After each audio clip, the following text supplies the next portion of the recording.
थोड़ी बात बढ़ा दो इसे। मंच पर आसीन मेरे गुरु भगवान, वह माँ जी के चरणों में मेरा शत शत नमन।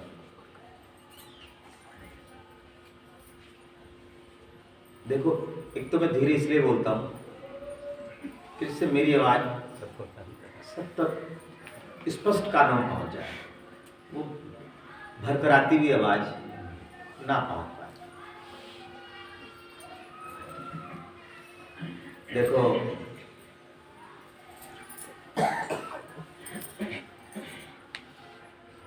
वास्तविकता ये है कि हम सब लोग तीसरे सोपान पर खड़े हैं, और मैं आपको स्पष्ट कर दूं, हम जितनी भी सभाएं करते हैं, मैंने भी, मेरे मालिक ने भी करी है, या जहां से ये गंगा चली है, मेरे जो इष्ट गुरु भगवान रहे हैं, वो भी मनोमय कोश, मैं मानता हूं कि मनोमय कोश से ही हमारी यात्रा आरंभ होती है। हम हर सभा में मनोमय कोश का बात करते हैं, क्योंकि मन चंचल है। हम आप सब लोगों से बोलते हैं, मन को एकाग्र करने का प्रयास करिए। हमारा मन जो भटकता है, हम दो चक्र भेदने के बाद, दो स्टेप चढ़ने के बाद, तीसरे स्टेप पर चढ़ने का बार बार प्रयास करते हैं, कि जिससे मन को हम एकाग्र कर सकें, उस परिस्थिति तक लाने का प्रयास करें जिस परिस्थिति से हमें कुछ अनुभव होना शुरू। जिस तरह नर्सरी केजी की क्लास के बाद फर्स्ट की क्लास है, फर्स्ट की क्लास से आपकी शिक्षा प्रारंभ होती है। गवर्नमेंट की नॉलेज में केजी, नर्सरी या प्ले ग्रुप कुछ नहीं होता, वो आरंभ पहले से होता है, फर्स्ट से होता है। तो मेरे बुद्धि के अनुसार मनोमय कोश से ही हमारी यात्रा आरंभ होती है।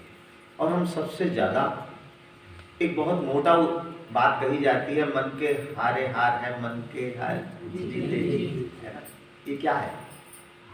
आप अपने मन को एकाग्र करने का प्रयास करिए, और यकीन मानिएगा,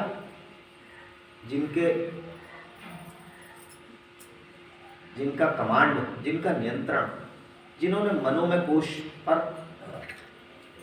जीत पाली, या कुछ मनोमय कोश में प्रवेश कर रहे हैं, करने का प्रयास कर रहे हैं या कर चुके हैं, आप उनसे पूछिए आगे की यात्रा कितनी सरल है।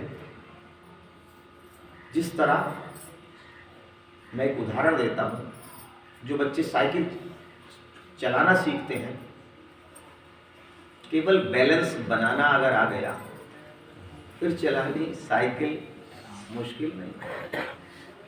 केवल बैलेंस बन जाए, परमात्मा जो मनोमय कोश के लिए बोलते हैं, केवल मन पर एकाग्रता आ जाए, मन भटकना कम हो जाए, तो यकीन मानिएगा बहुत कुछ रास्ता हमारा सरल हो जाता है ना।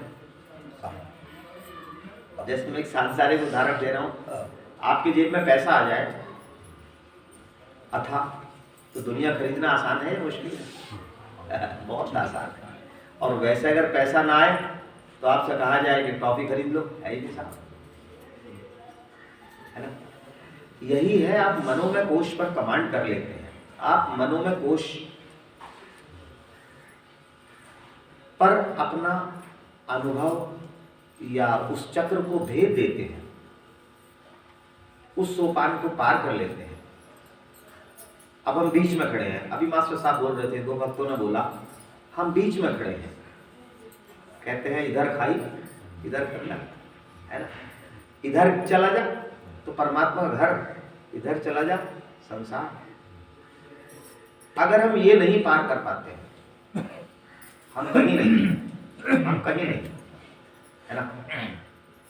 अभी हमारे बड़े भाई बोल रहे थे परमात्मा के साथ जो अनुभव है। देखिए, मैं ये बात सबसे कहता हूँ, सबसे कही है, फिर दोबारा कहता हूँ, जो परमात्मा ने आपको गिफ्ट दिया है, जो परमात्मा ने आपको उपहार दिया है, ना वो दिखाने के लिए है, ना वो बताने के लिए। उस उपहार के, उस गिफ्ट के योग्य केवल आप थे। ये बच्ची या ये बच्चा नहीं था। तो वो बात इसके दिमाग से ऊपर को निकल जाएगी। कारण ये है कि ये उस स्तर का था ही नहीं, तो इसे मिलता। आप थे तो आप उस चीज के योग्य थे, इसलिए आपको वो मिला है। वो अवस्था, वो स्थिति आपको ना ही बतानी चाहिए और ना ही वो किसी से शेयर करने का विषय है।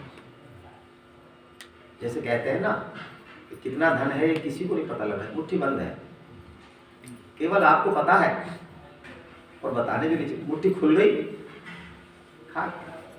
जो आपको अनुभव दिया है परमात्मा ने, जो आपके साथ कुछ पल बिताए हैं, वो केवल आपके लिए, सबके लिए नहीं।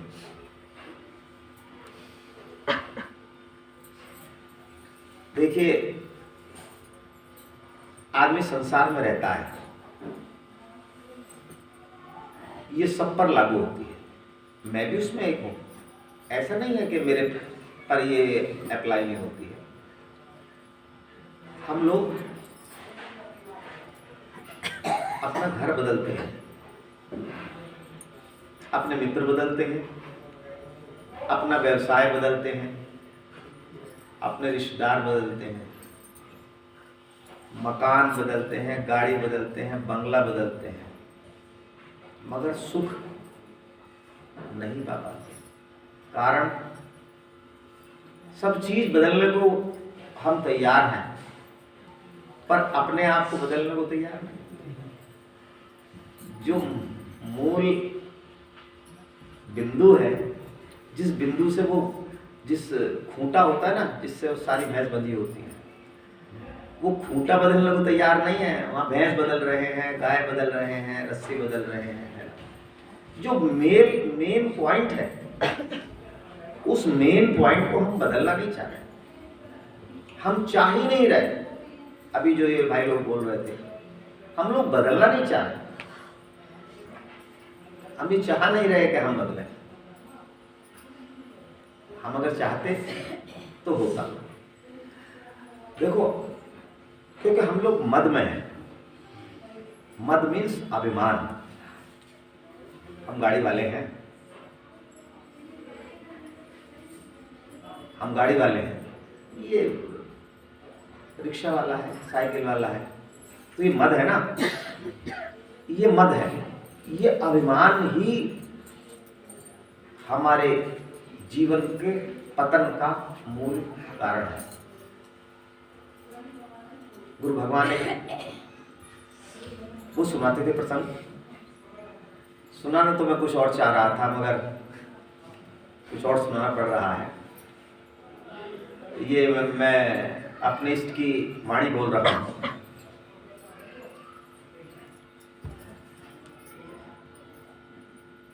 एक बार ऐसा हुआ,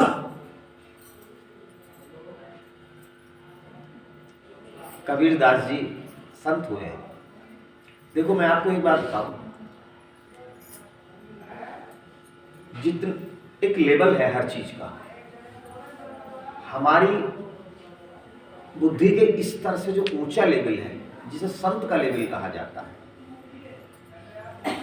उनके लेवल में हिंदू मुसलमान ऐसी कुछ बात नहीं होती। जैसे मैं आपको उदाहरण दे रहा हूँ, हम लोगों को लगता है कि हिंदू है मुसलमान है, जो वेल क्वालिफाइड बहुत पढ़ा लिखा वर्ग है, फिल्म इंडस्ट्री देख लो, वहाँ कोई हिंदू मुसलमान नहीं चलता।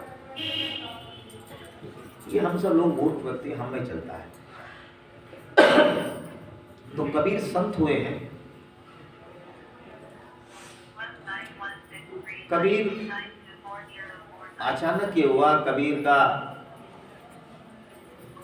नित्य का काम था सुबह उठना,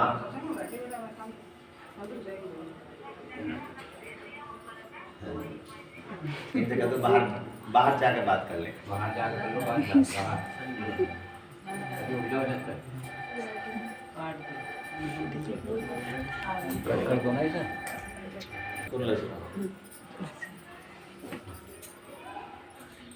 तो कबीरदास जी सुबह उठ के नित्य अपना सारे शिवालय, सारे मंदिर, सारे मस्जिदों का स्मरण करा, जहाँ मस्जिद हुई सिर झुकाया, सजदा करा। पूरा सुबह का यही काम था, शाम का यही काम था। अचानक एक दिन वो सुबह के नंबर में प्रातः अपना निकले, शाम हो गई, रात हो गई, आए नहीं। किसी मंदिर में अपना रुक गए और रुकने के बाद अपना परमात्मा का चिंतन में लगे रहे। उस दिन उन्होंने सोचा कि घर जाके भी क्या करूंगा, परमात्मा के चिंतन में लगा रहूंगा, सुबह को देखी जाएगी। अब अचानक ये हुआ कि उस गांव में जहां उनका घर था, जो एक जमींदार था, उसका एक बेटा मर गया। सारी रात यही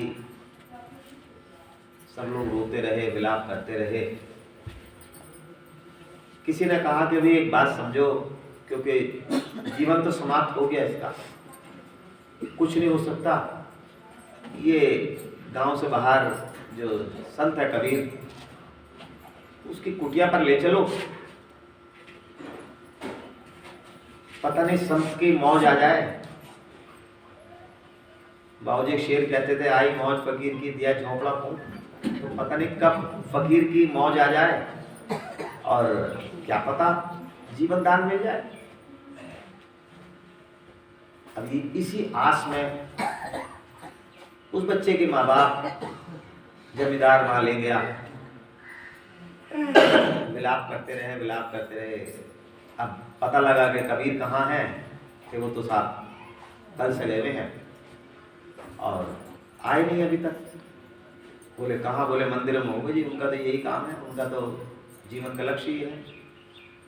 तो उनका बेटा था कमाल। बोले क्या हुआ? तो कमाल से कहा कि मर गया। कमाल ने कहा कि सोचा मर तो गया, प्रयास करने में कुछ जाने दे और परमात्मा का ध्यान कर लो, कुछ नाम ले लो, शायद कुछ कृपा कर दे।